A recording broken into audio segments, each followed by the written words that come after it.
Okay, so this program is Photoshop CS4 version 11, and what I wanted to show you is that, of course, it has the file menus at the top, file, edit, layer menus, just as version 6, which was the last one I used. It has the toolbars on the left, and it has the channel and color and adjustment boxes on the side. What I really like about the program is the smart objects, and to use them I will click here on convert for smart filters. What it does is it creates a layer of filters that I can put filter galleries on top of. So this is the first one. I can say OK, and I can turn it off, and I can do filter gallery again, and I could say let's do these, maybe something here. Let's add that one there.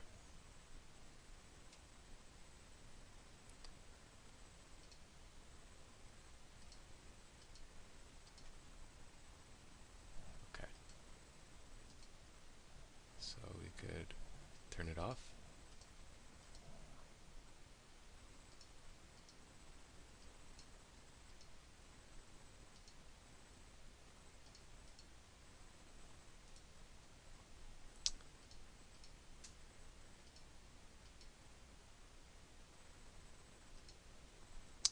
Pretty neat. And this file can be saved as a Photoshop style file, and at a later time, if I want to wonder how I did this, I can just see that it's colored pencil and colored pencil. So I could go here, turn this filter gallery on, and do colored pencil and colored pencil. Say OK, turn that one off. It's similar to that. Same filter. Here you can see this is an underwater photograph, and I've applied different sets of filters. And let's say I wanted to use this. This here is paint daubs, angle strokes, dark strokes, stained glass. I can go over here, turn this one off.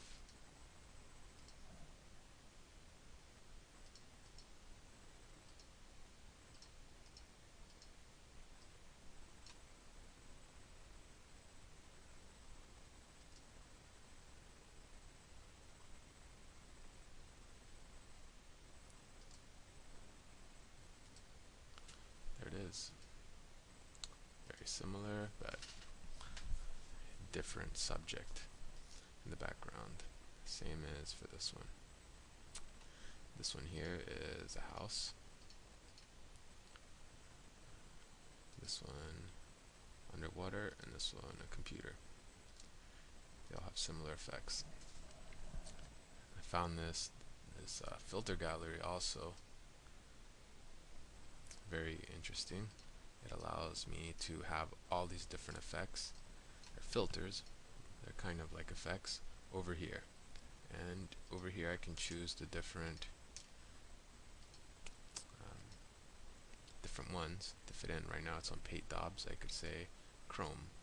I could say this, or this, or this, or this, or this, or this, or this. And say OK.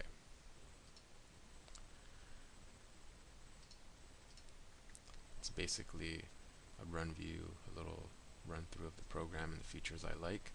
And now I want to show you another program which can be used like this, like how I used to use Photoshop version 6 before they incorporated the smart filters in the filter gallery. So with this program, it's called GIMP.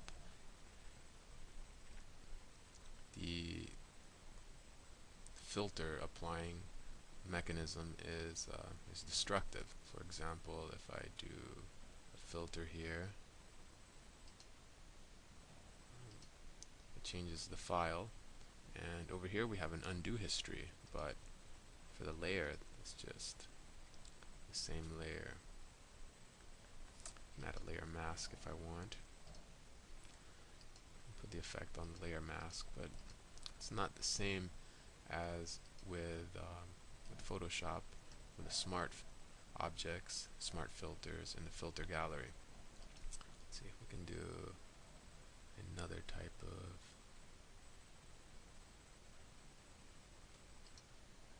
filter here. Okay, so let's say I didn't like that. I can go back here, of course. Let's try doing this.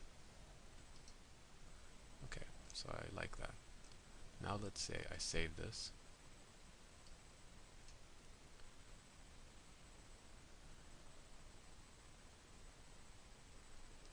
Okay.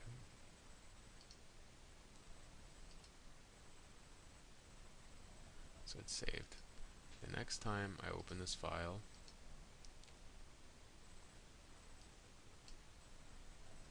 it's in this box here.